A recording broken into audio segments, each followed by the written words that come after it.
Has just gavelled. Let's listen right now. Back. Judge, thank you. Good day yesterday. The family did great. Y'all clean up well. You look good. So the game plan for today is to do our first round of 30-minute questioning. Each senator will have 30 minutes to interact with Judge Barrett. Then we'll follow up with a second round of 20 minutes. That's what we've been doing in the committee since I've been here. I know we won't get it all done today, but the goal is to get through the first 30-minute period today, then come back Wednesday and finish up. Then we'll go on about our business. So I'll make sure I stay within 30 minutes for sure, and if I can shorten it up, I will. So let's get to it. You can start the clock. So you can relax a bit here, Judge, and take your mask off. So yesterday we had a lot of discussion about the Affordable Health Care Act. What I'm going to try to do very briefly this morning is to demonstrate the difference between politics and judging. All of my colleagues on the other side had very emotional pleas about Obamacare, charts of people with pre-existing conditions. I want to give you my side of the story about Obamacare. Now, this is Lindsey Graham, the senator from South Carolina, talking. This is not a question directed at you. From my point of view, Obamacare has been a disaster for the state of South Carolina. All of you over there want to impose Obamacare on South Carolina. We don't want it. We want something better. We want something different. You know what we want in South Carolina? South Carolina care, not Obamacare. Now, why do we want that? Under the Affordable Care Act, 3 states get 35% of the money, folks. Can you name them? I'll help you. California, New York, and Massachusetts. They're 22% of the population. Senator Feinstein's from California. Nancy Pelosi's from California. Chuck Schumer, the leader of the Democratic Senate, is from New York. And Massachusetts is Elizabeth Warren. Now, why do they get 35% of the money when they're only 22% of the population? That's the way they designed the law. The more you spend, the more you get. What does it mean for the people of South Carolina? If you had a per patient formula where you got the same amount from the federal government to the state, whether you lived in Charleston, Columbia, or San Francisco, or New York City, if you leveled that out, it'd be almost $1 billion more for us in South Carolina. So to my friends over there, we're going to fight back. We want our money. If you're going to have money allocated for Obamacare, we're not going to sit back and quietly let you give 35% of it to 3 states. What else has happened in South Carolina? 4 rural hospitals have closed because the revenue streams are uncertain. 30% increase in premiums in South Carolina for those on Obamacare. I was on Obamacare for a few years before I got on TRICARE. My premiums went up 300%. My coverage was almost non-existent, a $6,000 deductible. So I want a better deal. And that's a political fight. I'm in a campaign at home. If it were up to me, we would block grant this money, send it back to the states in a more fair allocation, and we would require pre-existing conditions to be covered as part of the block grant. We want sick people covered, but I got an idea. I think South Carolina may be able to deal with diabetes better than and different than California. If you want good outcomes in medicine, you need innovation. And the best way to get innovation is to allow people to try different things to get better outcomes. So the debate on health care is consolidating all the power in Washington, have some bureaucrat you'll never meet running this program versus having it centered in the state where you live. Under my proposal, South Carolina would get almost $1 billion more. The state of South Carolina would be in charge of administering Obamacare. They couldn't build football stadiums with the money. They'd have to spend it on health care. They'd have to cover pre-existing conditions. But if, as a patient in South Carolina, you would have a voice you don't have today. If you didn't like what was happening to you on the health care front, you could go to local officials and complain. And the people you're complaining to live in your state. They send their family to the same hospital as you go. That's a structural difference. That's got nothing to do with this hearing. It's got everything to do with politics. We on this side do not believe Obamacare is the best way to provide quality health care over time. Our friends on the other side, this is a placeholder for single-payer health care. If you don't believe me, just ask them. So that's the fight going into 2020. Doesn't make them bad, it just makes them different. If we're up to me, bureaucrats would not be administering health care from Washington. People in South Carolina would be running health care. If it were up to me, we'd get more money under Obamacare than we do today. 35% would not go to 3 states, and sick people would be covered. So that's the political debate. We're involved in a campaign in South Carolina, and my fate will be left up to the people of South Carolina. So that's what Obamacare is all about. Now, how do you play in here, Judge? There's a lawsuit involving the Affordable Care Act before the Supreme Court, and we'll talk about that in a bit. And the difference between analyzing a lawsuit and having a political argument is fundamentally different, and I hope to be able to demonstrate that over the course of the day. And I hope that my colleagues on this side of the aisle will not feel shy about telling my colleagues on the other side of the aisle why we think we have a better idea on health care. Now, the bottom line here, Judge, you said yesterday something that struck me, and I want the American people to understand what you meant. You said you're an originalist. Is that true? What does that mean in English? Pass the button. I mean, we all love Senator Lee, but in English. In English. Okay, so in English, that means that I interpret the Constitution as a law, that I interpret its text as text, and I understand it to have the meaning that it had at the time people ratified it. Okay. So that meaning doesn't change over time, and it's not up to me to update it or infuse my own policy views into it. So in other words, you're bound by the people who wrote it at the time they wrote it. That keeps you from substituting your judgment for theirs. Is that correct? Yeah. All right. Justice Scalia, he was an originalist, right? Yes, he was. People say that you're a female Scalia. What would you say? I would say that Justice Scalia was obviously a mentor, and as I said when I accepted the president's nomination, that his philosophy is mine too. You know, he was a very eloquent defender of originalism, and that was also true of textualism, which is the way that I approach statutes and their interpretation. And similarly to what I just said about originalism, for textualism, the judge approaches the text as it was written with the meaning it had at the time and doesn't infuse her own meaning into it. But I want to be careful to say that if I'm confirmed, you would not be getting Justice Scalia, you would be getting Justice Barrett. And that's so because originalists don't always agree, and neither do textualists. Justices Scalia and Thomas disagreed often enough that my friend Judge Amul Thapar teaches a class called Scalia versus Thomas. You know, it's not a mechanical exercise. Well, I'll wait till the movie comes out. The bottom line for me is there's a narrative building in this country, and again, you can stand down. This is just me speaking for me. Justice Ginsburg was an iconic figure in American history, just not the law. She was a trailblazer. She fought for better conditions for women throughout society. She was unashamedly progressive in her personal thought. She was devout to her faith. She worked for the ACLU. She was proudly pro-choice personally. But all of us on this side, apparently when they voted, accepted that she was highly qualified. What I want the American people to know, I think it's okay to be religiously conservative. I think it's okay to be personally pro-choice.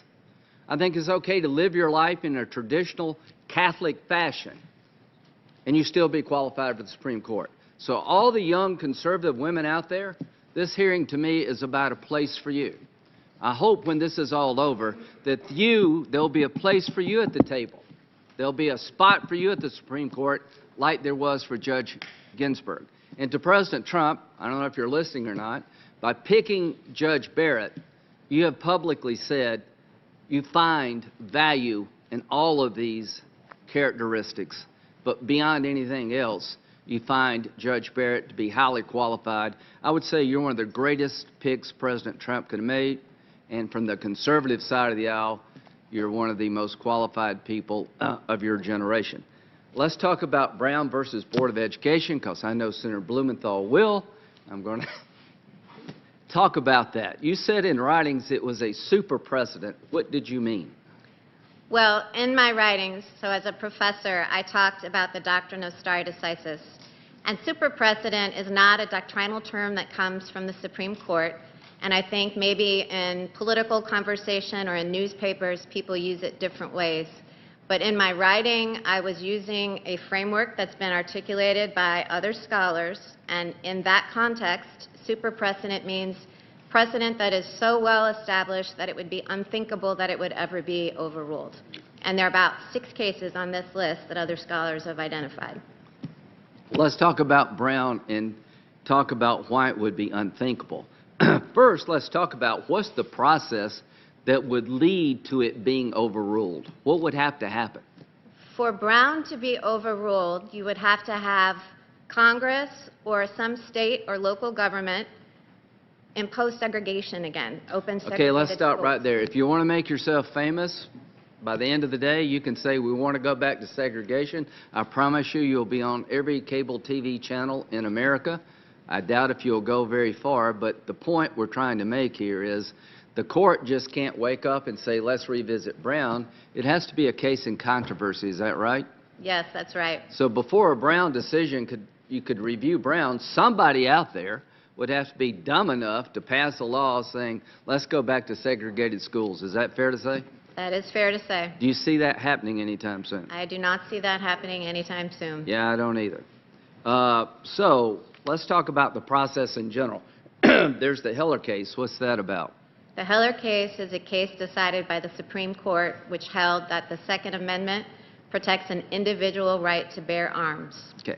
Now, my friends on the left, some of them have a problem with Heller. They may try to challenge the construct of Heller. If a state or local government passed a law in defiance of Heller, what would happen? In defiance of Heller, Or that was challenging the construct of Heller?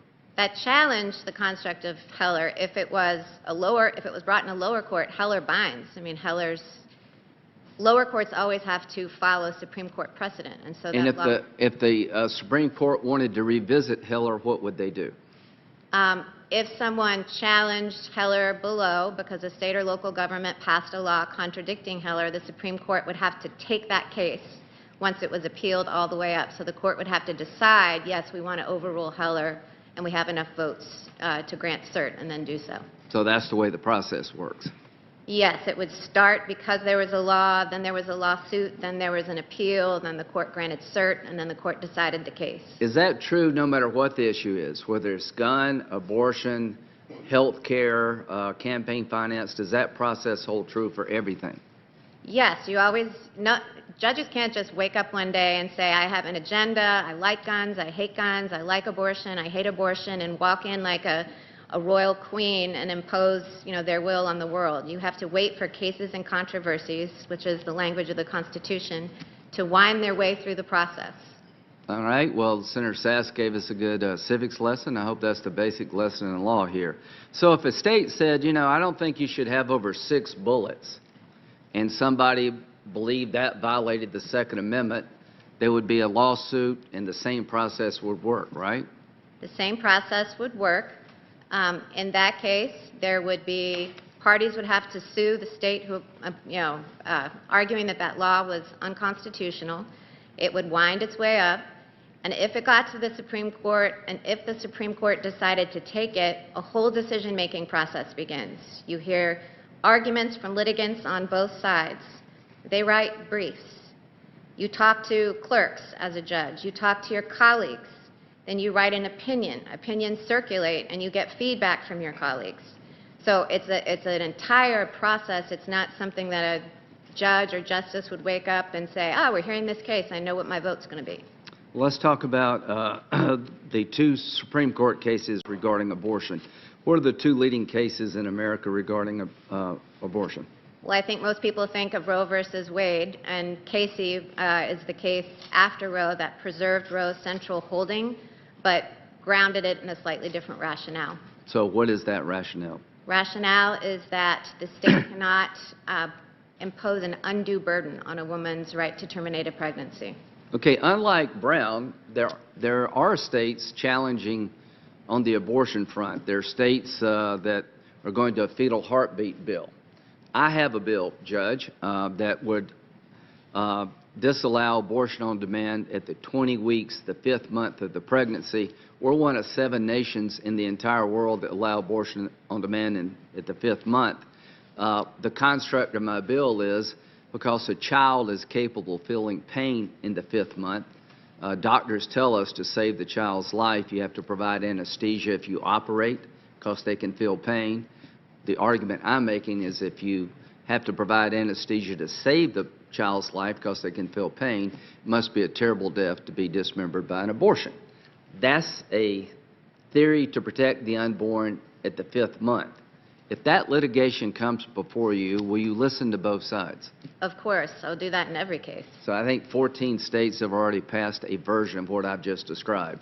So there really is a debate in America still, unlike Brown versus Board of Education, about the rights of the unborn. That's just one example.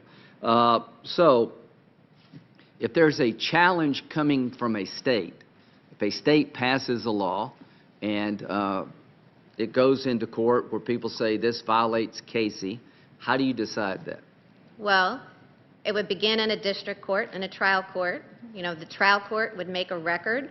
The parties would litigate and fully develop that record in the trial court. Then it would go up to a court of appeals that would review that record looking for error. And then, again, it would be the same process. Someone would have to seek certiorari at the Supreme Court. The Supreme Court would have to grant it. And then at that point, it would be the full judicial process. It would be briefs, oral argument, conversations with law clerks in chambers, consultation with colleagues, writing an opinion, really digging down into it. It's not just a vote. You all do that. You all have a policy and you cast a vote. The judicial process is different. Okay. So when it comes to your personal views about this topic, do you own a gun? We do own a gun. Okay. All right. Do you think you could fairly decide a case even though you own a gun? Yes. All right. You're Catholic. I am. I think we've established that. The tenets of your faith mean a lot to you personally, is that correct? That is true. You've chosen to raise your family in the Catholic faith, is that correct? That's true. Can you set aside whatever Catholic beliefs you have regarding any issue before you? I can. I have done that in my time on the 7th Circuit. If I stay on the 7th Circuit, I'll continue to do that. If I'm confirmed to the Supreme Court, I will do that still. I would dare say that there are personal views on the Supreme Court, and nobody questions whether our liberal friends can set aside their beliefs. There's no reason to question yours, in my view. So the bottom line here is that there's a process. You fill in the blanks, whether it's about guns in Heller, abortion rights. Let's go to Citizens United. To my good friend, Senator Whitehouse, me and you are going to come closer and closer about regulating money, because I don't know what's going on out there, but I can tell you there's a lot of money being raised in this campaign. I'd like to know where the hell some of it's coming from. But that's not your problem. Citizens United says what? Citizen United extends the protection of the First Amendment to corporations who are engaged in political speech. So if Congress wanted to revisit that and somebody challenged it under Citizens United that Congress went too far, what would you do? How would the process work? Well, it would be the same process I've been describing. First, somebody would have to challenge that law in a case, somebody presumably who wanted to spend the money in a political campaign. It would wind its way up, and judges would decide it after briefs and oral argument and consultation with colleagues and the process of opinion writing. Okay. Same-sex marriage. What's the case that established same-sex marriage as the law of the land? Obergefell. Okay. If there was a state who tried to outlaw same-sex marriage and there's litigation, would it follow the same process? Well, it would, and one thing I've neglected to say before that's occurring to me now is that not only would someone have to challenge that statute, and so if they outlawed same-sex marriage, there'd have to be a case challenging it, and for the Supreme Court to take it up, you'd have to have lower courts going along and saying, we're going to flout Obergefell. And the most likely result would be that lower courts, who are bound by Obergefell, would shut such a lawsuit down and it wouldn't make its way up to the Supreme Court. But if it did, it would be the same process I've described. Well, let's turn now to Senator Hawley's favorite topic, substantive due process. As a legal theory, what am I talking about? Can you explain it for the country? Because if you can't, we're in trouble. I think I'll have a hard time doing it. So both the 14th and 5th Amendments protect life or provide that the state cannot take life, liberty, or property without due process of law. And that sounds like a procedural guarantee, but in Supreme Court precedent, it has a substantive component. And so the Substantive Due Process Clause says that there are some liberties, some rights that people possess that the state can't take away or can't take away without a really good reason. So the right to use birth control, the right to abortion are examples of rights protected by substantive due process. These are judicially created rights not found in the document called the Constitution. Is that correct? Well, the Supreme Court has grounded them in the Constitution, although but they're not written. They're not expressed. Okay. So is it fair to say there's a great debate in the law about how far this should go and what limits should apply, if any? That's fair to say. There's also a lot of debate in Supreme Court opinions. I'm not aware of anybody proposing to throw it over entirely, but there's certainly a debate about how to define these rights and how far it should go. Well, let's just say that you're in the camp, or anybody's in the camp, that substantive due process as a legal concept is unbounded. It basically makes the Constitution no more certain than the 5 people interpreting it at any given time in the country. Whatever rights they think you have, you get. Whatever rights they want to take away from you, they can. It's a pretty nebulous legal concept. That's sort of my view of it. I'm not imposing my views on yours. But then there's a thing called precedent. Let's say you didn't like a case decided under substantive due process. You thought the whole concept was constitutionally in error. How does precedent play? So precedent is the principle that cases that have been decided by the court before this one lands on the docket are presumptively controlling. And so, precedent comes from a concept called stare decisis, which is a shorthand for a longer Latin phrase that means stand by the thing decided and do not disturb the calm. So precedent is a principle that you're not going to overrule something without good reason or roil up the law without justification for doing so. So you could say the underlying analysis that led to any case, just case X, I reject that analysis, but I will now apply precedent to whether or not it should be reversed. Is that what you're telling us? That is. Because Okay. precedent itself. What are the factors would a judge look at in terms of overruling a precedent? Well, of course, the inquiry begins because there's been some argument that the precedent was wrong. But that's not enough to justify an overruling. You also consider... You could say structurally this case should, constitutionally it was wrongly decided, but that doesn't end the debate. Is that correct? No, that's right. You have to look at reliance interest. You have to look whether the law or the facts... Let's stop right quick. Reliance interest by who? Reliance interest by those who have relied on the precedent. So The people of the United States. people of the United States who've ordered their affairs around it. So the Heller case, people have relied upon the Second Amendment being an individual right. Is that correct? Precedent, yeah, presumably so. People Yeah. have... Well, abortion would be the right to have abortion. That'd be a reliance factor, right?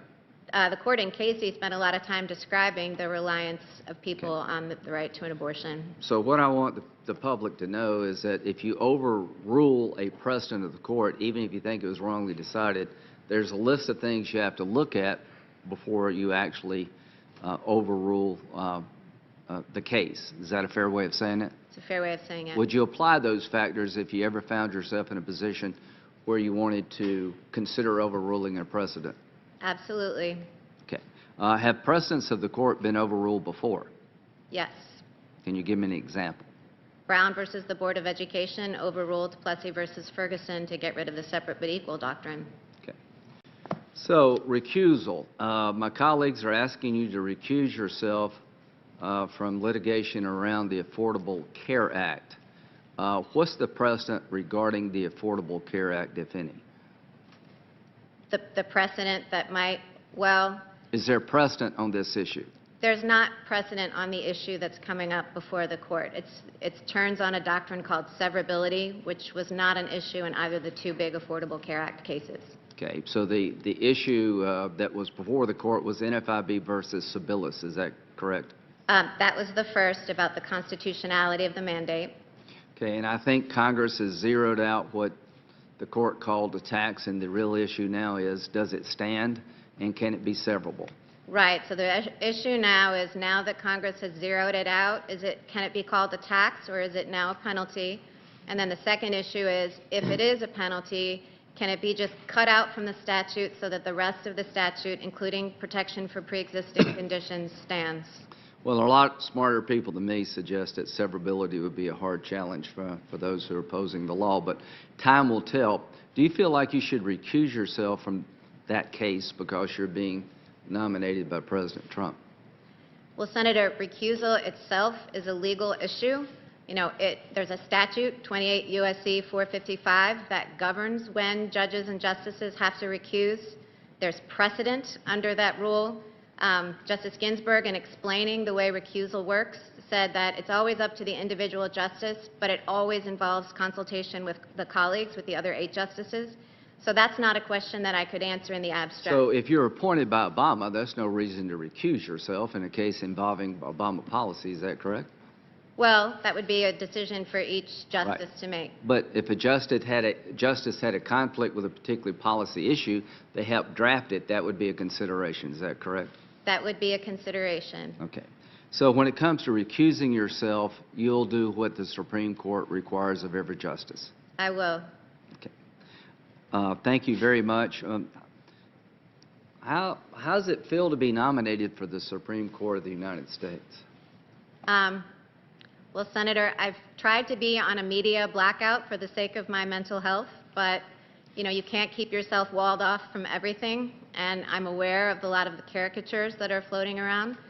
So I think what I would like to say in response to that question is that, look, I've made distinct choices. I've decided to pursue a career and have a large family. I have a multiracial family. Our faith is important to us.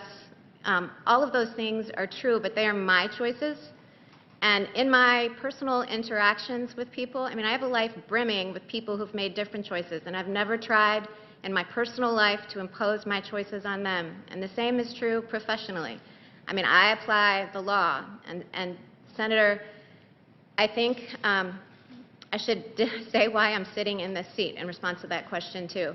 Why I've agreed to be here, because I don't think it's any secret to any of you or to the American people that this is a really difficult, some might say excruciating process. And Jesse and I had a very brief amount of time to make a decision with momentous consequences for our family. We knew that our lives would be combed over for any negative detail. We knew that our faith would be caricatured. We knew our family would be attacked. And so we had to decide whether those difficulties would be worth it, because what sane person would go through that if there wasn't a benefit on the other side? And the benefit, I think, is that I'm committed to the rule of law and the role of the Supreme Court in dispensing equal justice for all. And I'm not the only person who could do this job, but I was asked, and it would be difficult for anyone. So why should I say someone else should do the difficulty if the difficulty is the only reason to say no? I should serve my country. And my family's all in on that because they share my belief in the rule of law. Well, thank you. I think a lot of people would say you got to be sort of insane to run for the Senate in this world. But the good news for you, we've all chosen kind of crazy stuff to do. I just end with this. I'm glad you said yes. I'm glad President Trump chose you. And really, before the people of the United States is a very basic question. Is it okay to be religiously conservative? Is it okay to be pro-life in your personal life? It clearly is okay to be progressive and be pro-choice and seek a seat on the Supreme Court. I think resoundingly yes. And here's why your nomination is so important to me. In my world, to be a young conservative woman is not an easy path to take. We have 2 women on this committee. They can talk about it better than I. So I want to thank President Trump for choosing you, and I will do everything I can to make sure that you have a seat at the table. And that table is the Supreme Court. And if anybody in the country, in my view, deserves to have a seat at the table based on the way they've lived their life and their capabilities in the law, it is you, Judge. God bless you. Thank you. Thank you, Chairman Graham. Senator Feinstein.